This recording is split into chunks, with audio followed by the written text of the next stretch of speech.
Hello friends, welcome to smart online Telugu. Friends, వీడియోలో మనము Tata memorial centre నుంచి అయితే మంచి నోటిఫికేషన్ అయితే రావడం అయితే జరిగిందండి. ఇక్కడ వివిధ రకాల ఉద్యోగాలు అయితే ఉండడం అయితే జరిగింది. డిపార్ట్మెంట్ ఆఫ్ అటామిక్ అండర్లో అయితే ఉంటుందండి. అదేవిధంగా ఆల్ ఇండియా క్యాండిడేట్ వాళ్ళు అయితే అప్లై అనేది చేసుకోగలరు అండి. సెలక్షన్ ప్రాసెస్ ఎలా ఉంటుంది, సిలబస్ ఏముంటుంది, అదేవిధంగా మీరు ఎవరెవరు అప్లై అనేది చేసుకోగలరు, క్వాలిఫికేషన్ ఏముంటుంది, మిగతా ప్రాసెస్ అనేది ఇక్కడైతే మనం తెలుసుకుందాం. ఇక్కడైతే ఫస్ట్ మనం వేకెన్సీ అనేది లోయర్ డివిజన్ క్లర్క్ అండి. ఇది ఎల్డీసీ ఉద్యోగాలకు అనేది 18 వేకెన్సీ అయితే ఉన్నాయండి. కేటగిరీ వైజ్గా ఇక్కడ మీరు చూసుకోవచ్చు. లెవెల్ 2 కింద ఇక్కడ శాలరీ అయితే స్టార్టింగ్ 19,900 అయితే ఉంటుంది. అదేవిధంగా అన్ని రకాల అలవెన్స్ కూడా రావడం అయితే జరుగుతుందండి. ఏజ్ లిమిట్ అనేది 18 నుంచి 27 సంవత్సరాల వరకు అయితే అప్లై అనేది చేసుకోగలరు. అండ్ లాస్ట్ డేట్ వరకు అయితే మీరు కౌంట్ అనేది చేసుకోవాల్సి అయితే ఉంటుంది. 2023 జనవరి 10 వరకు అయితే కౌంట్ అనేది చేసుకోవాల్సి అయితే ఉంటుంది. ఎడ్యుకేషన్ క్వాలిఫికేషన్ అనేది చూసుకుంటే గ్రాడ్యుయేట్ మీరు పాస్ ఉన్న వాళ్ళు అయితే అప్లై అనేది చేసుకోవాలండి. దీంతోపాటు ఇక్కడ చూసుకుంటే మీరు ఎంఎస్ సిఐటి లేదా కంప్యూటర్ కోర్స్ ఇన్ 3 months అనేది డ్యూరేషన్తో మీరు చేసిన వాళ్ళు అయితే అప్లై అనేది చేసుకోవాలండి. దీంతోపాటు 1 year ఎక్స్పీరియన్స్ అయితే అడిగారండి. క్లరికల్ వర్కింగ్ ఎక్స్పీరియన్స్ అయితే మీ దగ్గర ఉండాల్సి అయితే ఉంటుంది. అటెండెంట్ ఉద్యోగాలు అనేది ఇక్కడ చూసుకుంటే 10 ఉద్యోగాలు అనేది మిన్పూర్ పంజాబ్లో అయితే ఉంటుంది. అదేవిధంగా 10 ఉద్యోగాలు అనేది వైజాగ్ ఆంధ్రప్రదేశ్లో అయితే ఉంటుందండి. లెవెల్ 1 కింద సాలరీ అయితే ఉంటుంది. స్టార్టింగ్ 18,000 అయితే ఉంటుందండి. అన్ని రకాల అలవెన్స్ కూడా రావడం అయితే జరుగుతుంది. ఏజ్ లిమిట్ అనేది 18 నుంచి 25 సంవత్సరాల వరకు అయితే అప్లై అనేది చేసుకోగలరు. క్వాలిఫికేషన్ అనేది 10th ఆర్ అదేవిధంగా ఈక్వలెంట్ ఉన్న వాళ్ళు కూడా అప్లై అనేది పెట్టుకోవచ్చు. కాకపోతే ఎక్స్పీరియన్స్ అయితే అడిగారండి. మినిమం 1 year ఎక్స్పీరియన్స్ అయితే ఉండాల్సి అయితే ఉంటుంది. ట్రేడ్ హెల్పర్ అండి. ఇక్కడ చూసుకుంటే మిన్పూర్ పంజాబ్లో అనేది 35 వేకెన్సీ, అదేవిధంగా ఆంధ్రప్రదేశ్లో అనేది 35 వేకెన్సీ అయితే ఉంది. శాలరీ అదేవిధంగా ఏజ్ లిమిట్ అనేది కూడా సేమ్ అయితే ఉంటుంది.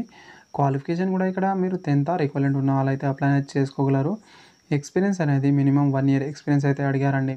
మెయింటెనెన్స్ అదేవిధంగా cleaning and upkeep, equipment operation theatre, ICU, diagnosis service, అదేవిధంగా ల్యాబొరేటరీ ఇంజనీరింగ్ చేసిన వాళ్ళైతే ఇక్కడ మీరు అప్లై అనేది పెట్టుకోవచ్చు. సో నర్స్ ఏ ఉద్యోగాలు ముంబైలో అనేది 122 ఉద్యోగాలు అయితే ఉన్నాయండి. అదేవిధంగా ఇక్కడ చూసుకుంటే వారణాసి, ముజఫర్పూర్లో అనేది 90 వేకెన్సీ అయితే ఉన్నాయండి. లెవెల్ 7 కింద ఇక్కడ శాలరీ అయితే స్టార్టింగ్ 44,900 అయితే ఉంటుంది. ఏజ్ లిమిట్ అనేది 18 నుంచి 30 సంవత్సరాల వరకు అయితే అప్లై అనేది పెట్టుకోవచ్చు. క్వాలిఫికేషన్ అనేది జనరల్ నర్సింగ్, అదేవిధంగా midwife in diploma oncology nursing in 1 year clinic experience అయితే మీ దగ్గర ఉండాల్సి అయితే ఉంటుందండి. అదేవిధంగా ఇక్కడ చూసుకుంటే clinic experience before BSc nursing చేసిన వాళ్ళు కూడా అప్లై అనేది మీరు పెట్టుకోవచ్చు. నెక్స్ట్ నర్సు బి ఉద్యోగాలండి. టోటల్ అనేది ఇక్కడ 30 వేకెన్సీ అయితే ఉన్నాయి. వారణాసి, ముజఫర్పూర్లో అయితే ఉండడం అయితే జరిగిందండి. లెవెల్ 8 కింద శాలరీ అయితే ఉంటుంది. స్టార్టింగ్ 47,600. అదేవిధంగా అన్ని రకాల అలవెన్స్ కూడా రావడం అయితే జరుగుతుంది. ఏజ్ లిమిట్ అనేది 18 నుంచి 35 సంవత్సరాల వరకు అయితే అప్లై అనేది చేసుకోగలరు. క్వాలిఫికేషన్ కూడా సేమ్ అయితే అడిగారండి. ఇక్కడ చూసుకుంటే జనరల్ నర్సింగ్, అదేవిధంగా midwife plus diploma in oncology nursing with minimum 6 year అనేది ఇక్కడైతే క్లినిక్ ఎక్స్పీరియన్స్ అయితే అడిగారండి. అయితే ఇక్కడ మీరు గమనించాల్సి అయితే ఉంటుంది. అదేవిధంగా నెక్స్ట్ మనం చూసుకుంటే నర్స్ సి ఉద్యోగాలు. ఇక్కడ చూసుకుంటే 50 ఉద్యోగాలు అనేది వారణాసి, అదేవిధంగా ముజఫర్పూర్లో అయితే ఉండడం అయితే జరిగిందండి. 5 వేకెన్సీ అనేది వైజాగ్ ఆంధ్రప్రదేశ్లో అయితే ఉండడం అయితే జరిగింది. లెవెల్ 9 కింద ఇక్కడ శాలరీ అయితే స్టార్టింగ్ 53,100 రూపాయల వరకు అయితే రావడం అయితే జరుగుతుంది. అన్ని రకాల అలవెన్స్ కూడా అయితే ఉంటుంది. ఏజ్ లిమిట్ అనేది 18 నుంచి 40 సంవత్సరాల వరకు అయితే అప్లై అనేది పెట్టుకోవచ్చండి.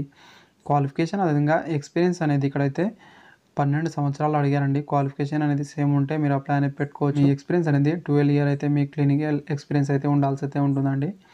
ఇదైతే మీరు ఇక్కడ గమనించాల్సి అయితే ఉంటుంది. అండ్ సెలక్షన్ ప్రాసెస్ ఇక్కడ మీరు చూసుకుంటే ఫస్ట్ రైటింగ్ ఎగ్జామ్ అయితే ఉంటుందండి. ఆ తర్వాత స్కిల్ టెస్ట్ అయితే ఉంటుంది. లోయర్ డివిజన్ క్లర్క్ అనేది ఫస్ట్ రైటింగ్ ఎగ్జామ్ అయితే ఇక్కడ 100 marks అయితే ఉంటుంది. ఇక్కడ డిస్క్రిప్టివ్ అదేవిధంగా మల్టిపుల్ చూస్ క్వశ్చన్స్ అయితే ఉంటాయని చూపించారండి. 50 క్వశ్చన్స్ అయితే ఉంటాయి. అదేవిధంగా ఇక్కడ మీరు గమనించాల్సి అయితే ఉంటుందండి. అండ్ క్వాలిఫై మార్క్స్ అనేది ఇక్కడ ఓపెన్, అదేవిధంగా ఈడబ్ల్యూఎస్ వాళ్ళకైతే 50 marks, అదేవిధంగా SC, ST, OBC, PWD candidate వాళ్ళకైతే 40 marks అయితే రావాల్సి అయితే ఉంటుంది. అండ్ ఇక్కడైతే మీరు చూసుకోవచ్చండి సిలబస్ అనేది ఇలా ఉంటుందని ఇక్కడ మీరు గమనించాల్సి అయితే ఉంటుందండి. 100 marks అనేది ఎగ్జామ్ అయితే కండక్ట్ అయితే చేస్తారండి. 3 hour టైం అయితే ఇస్తారు. అండ్ పార్ట్ ఏలో అనేది 50 క్వశ్చన్స్ అయితే ఉంటాయి. మల్టిపుల్ చూస్ క్వశ్చన్స్ అయితే ఉంటాయండి. ఎలాంటి నెగిటివ్ మార్కింగ్ అయితే ఉండదండి. అన్ని వేకెన్సీలకు అనేది ఇక్కడైతే మీరు గమనించాల్సి అయితే ఉంటుంది. సిలబస్ అనేది ఇక్కడ మీరు చూసుకోవచ్చండి. జనరల్ ఇంగ్లీష్, జనరల్ నాలెడ్జ్, అదేవిధంగా కరెంట్ అఫైర్స్, అర్థమెటిక్, అండ్ ఇక్కడ చూసుకుంటే general intelligence and logical reasoning and knowledge of Tata memorial centre గురించి అయితే మినిమం అయితే నాలెడ్జ్ అయితే ఉండాల్సి అయితే ఉంటుంది. పార్ట్ బి అనేది చూసుకుంటే 50 మార్క్స్ అనేది ఇక్కడ డిస్క్రిప్టివ్ ఉంటుందండి. ఇదైతే మీరు గమనించాల్సి అయితే ఉంటుంది. అండ్ నెక్స్ట్ ఇక్కడ మీరు చూసుకుంటే స్కిల్ టెస్ట్ అయితే పెడతారండి. ఇక్కడ 50 మార్క్స్ అనేది ఉంటుంది. మినిమం అనేది 25 మార్క్స్ అనేది మీకు పాసింగ్ అయితే ఉంటుందండి. అయితే మీరు గమనించాల్సి అయితే ఉంటుంది. అంటే అటెండెంట్ అదేవిధంగా ట్రేడ్ హెల్పర్ ఉద్యోగాలకు అనేది ఇక్కడ మీకు హిందీ అదేవిధంగా ఇంగ్లీష్ లాంగ్వేజ్లో మాత్రమే ఉంటుంది. 100 మార్క్స్ అనేది ఇక్కడ పెడతారండి. కాకపోతే ఇక్కడ మీరు చూసుకుంటే ఓపెన్ అదేవిధంగా ఇక్కడ ఈడబ్ల్యూఎస్ వాళ్ళకైతే 50 మార్క్స్ అయితే రావాల్సి అయితే ఉంటుంది. SC, ST, OBC, PWD candidate వాళ్ళకు 40 మార్క్స్ అయితే రావాల్సి అయితే ఉంటుంది. సిలబస్ అనేది ఇక్కడైతే మీరు చూసుకోవచ్చండి. 100 మార్క్స్ అయితే పెడతారు. 1 అవర్ టైం అయితే ఇస్తారండి. మల్టిపుల్ చూస్ క్వశ్చన్స్ అయితే ఉంటాయి. 50 క్వశ్చన్స్ అనేది ప్రతి క్వశ్చన్స్ అనేది 2 మార్క్స్ అయితే క్యారీ అయితే చేస్తుందండి. ఎలాంటి నెగిటివ్ మార్కింగ్ అయితే ఉండదు.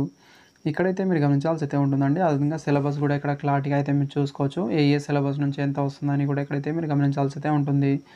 నెక్స్ట్ మనం చూసుకుంటే ఇక్కడ మీరు నర్స్ ఏ, నర్స్ బి, నర్స్ సి ఉద్యోగాలకు అనేది ఫస్ట్ రైటింగ్ ఎగ్జామ్ అయితే ఉంటుంది. ఇది కూడా 100 మార్క్స్ అయితే పెడతారండి. అయితే మీరు గమనించాల్సి అయితే ఉంటుందండి. ఇక్కడ మీరు చూసుకుంటే 1 అవర్ అనేది టైం అయితే ఇస్తారు.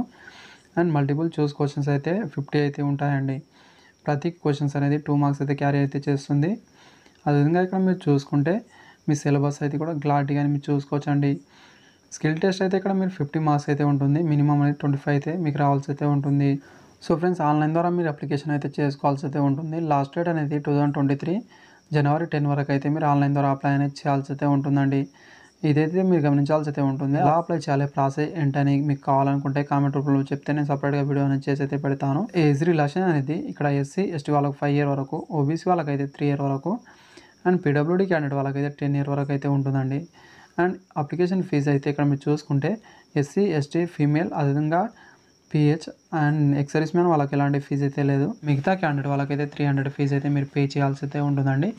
ఇదైతే మీరు చూసుకోవచ్చు. మీ డెబిట్ కార్డ్ అదేవిధంగా క్రెడిట్ కార్డ్ ద్వారా అయితే మీరు ఫీజు అనేది పే చేయాల్సి అయితే ఉంటుంది. బెనిఫిట్ అనేది కూడా ఇక్కడ మీరు గమనించవచ్చు అండి. అన్ని రకాల అలవెన్స్ అయితే రావడం అయితే జరుగుతుంది. అదేవిధంగా ఇక్కడ చూసుకుంటే మెడికల్ ఫెసిలిటీస్ కూడా ఉంటాయండి. తర్వాత అకామిడేషన్ కూడా ఉంటాయి. ఆ తర్వాత రిటైర్మెంట్ బెనిఫిట్ అయితే కూడా ఉంటుంది. న్యూ పెన్షన్ స్కీమ్ ద్వారా అయితే మీకు పెన్షన్ కూడా రావడం అయితే జరుగుతుంది. ఇంతకన్నా మంచి అవకాశం అయితే రాదండి. పర్మనెంట్ ఉద్యోగాలు అయితే ఉంటాయి కాబట్టి క్వాలిఫికేషన్ ఉంటే అప్లై అనేది చేసుకోవడానికి ట్రై చేయండి ఫ్రెండ్స్. Thank you.